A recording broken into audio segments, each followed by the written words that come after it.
तो प्राचीन भारत के इतिहास का वीडियो नंबर 2 जो कि रामशरण शर्मा के बुक का है। चलिए स्टार्ट करते हैं वीडियो। पहला वीडियो जो इंट्रोडक्शन है वो मेरे चैनल पे है, ये आप उसको देख लीजिएगा। तो चलिए स्टार्ट करते हैं। भौतिक अवशेष मतलब क्या है कि पिछले टाइम में भौतिक अवशेष कहाँ से हमको मिलते थे उसके बारे में बताया है।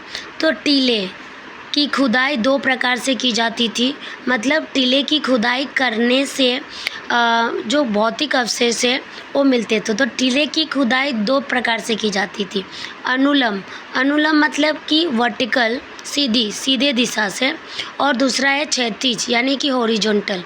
मतलब टीले की खुदाई इस तरह से की जाती थी, वर्टिकल और हॉरिजॉन्टल, कि इससे हमें ऐसे भौतिक अवशेष से मिलती है, मतलब कि हमें इन्फॉर्मेशन मिले कि प्राचीन भारत में ऐसा क्या हो सकता है। क्योंकि आप सभी को पता है कि पीछे क्या हुआ वो हमें पता नहीं चलेगा। मतलब वो बस भौतिक अवशेष है, या कोई हमें आपको बोलेगा, या कोई आपके पास पुराना न्यूज़पेपर होगा, वो सबसे पता चलते हैं।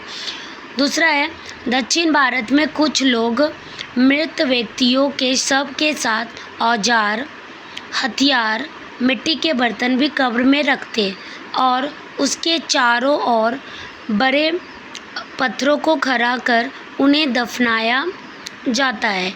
इन स्मारकों को महापाषाण कहा जाता था। मतलब कि अभी दक्षिण भारत में अभी टीले से तो आपको भौतिक अवशेष मिल ही जाते थे। उसके साथ साथ दक्षिण भारत में कुछ लोग ऐसे थे कि नहीं, जो मर जाते थे व्यक्ति, उनके शव के साथ औजार, मिट्टी के बर्तन, पत्थर के औजार, ये सब रखते थे। तो इस सब से क्या होता था ना कि जब लोग जो ढूंढने जाते थे कि हाँ किसी कब्र, जब कोई कब्र कोई खोदता था तो उसमें मिट्टी के बर्तन या औजार मिलते थे, तो फिर हमें पता चलता है कि उस टाइम में ये सब चीज़ें यूज होती थी। और इन स्मारकों को क्या कहा जाता था? महापाषाण कहा जाता था, यानी मेगालिथ कहा जाता था। ठीक है।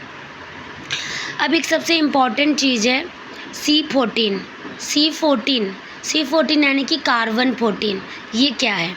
यदि कोई वस्तु जीवित रहती है तो C14 का क्षय होता है, और साथ ही भोजन से C14 का समन्वय भी होता रहता है। मतलब कोई वस्तु या कोई जीवित है तो C14 ख़त्म भी होते हैं, और खाना खाने से वो बनते भी हैं।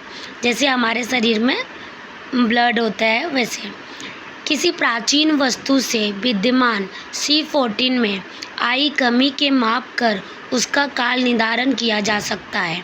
मतलब यदि कोई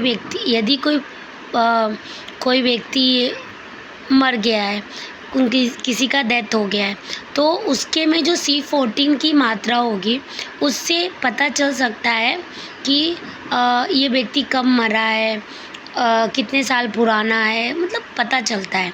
C14 का आधा जीवन काल 5568 वर्ष तक माना जाता है। ठीक है। तो ये बहुत ही इम्पोर्टेंट है। तो आज के वीडियो में मैंने 2 चीज़ें आपको बताई। एक तो भौतिक अवशेष कहाँ से मिलते हैं, मतलब भौतिक अवशेष के ये टाइप्स हैं कि टीले से मिल जाएंगे, मतलब माउंट से, उसकी खुदाई करने से, और C14 यदि किसी वस्तु में C14 है, किसी में C14 से आपको पता चल जाएगा भौतिक अवशेषों के बारे में। फिर उसके बाद नेक्स्ट वीडियो में हम लोग सिक्के के बारे में पढ़ेंगे कि कौन से ज़माने में कौन से सिक्के यूज होते थे।